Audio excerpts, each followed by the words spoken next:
Doctor Bhimrao Ambedkar सेवा समिति का बहुत बहुत साधुवाद कि आपने इस मंच पर हमें खड़े होने की अनुमति दी। इसके लिए मैं बहुत बहुत शुक्रगुजार हूँ आपका। सबसे पहले दया के सागर करुणा के भंडार महामना सम्यक संबुद्ध के चरणों में श्रद्धा के सुमन अर्पित करते हुए और संविधान निर्माता, नारियों के मुक्तिदाता, बहुजन के भाग्य विधाता परम पूज्य बाबा साहेब के चरणों में श्रद्धा के सुमन अर्पित करते हुए नारी शक्ति को बढ़ावा देने वाले वीरांगना झलकारी बाई कोली के चरणों में श्रद्धा के सुमन अर्पित करते हुए सच्ची रामायण के हिंदी अनुवादक पेरियार नरेश सिंह यादव के चरणों में श्रद्धा के सुमन अर्पित करते हुए तथा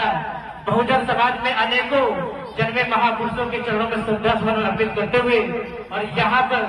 जितने भी लोग श्रोतागण के रूप में बैठे हैं, इनसे सभी से मेरा सादर नमो बुद्धाय जय भीम। मैं ज्यादा कुछ नहीं कहने आया हूँ क्योंकि हमारी बहन प्रीति बौद्ध जी ने बहुत कुछ बता दिया 6 दिनों में, और जो कुछ बाकी है वो एक दिन में पूरा नहीं बता पाएंगे, लेकिन फिर भी वो बहुत कुछ बताने की कोशिश करेंगी। लेकिन हमारा जरा सा एक सवाल आप लोगों से ये है कि यहाँ पर कथा हो रही है तो कथा का एक उद्देश्य होता है, क्योंकि वो कथाएं जो होती हैं उनका उद्देश्य एक अलग होता है और ये जो बुद्ध मंच होता है इसका एक उद्देश्य अलग होता है। उस उद्देश्य को समझने की कोशिश करना चाहिए। उद्देश्य क्या है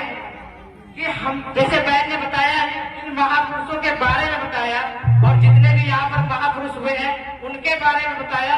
तो उनसे हमें सीख क्या मिलती है कि हमारे जो महापुरुष हैं उन्होंने समाज के लिए कुछ न कुछ किया जरूर है। जैसे कि हमारे बाबा साहब ने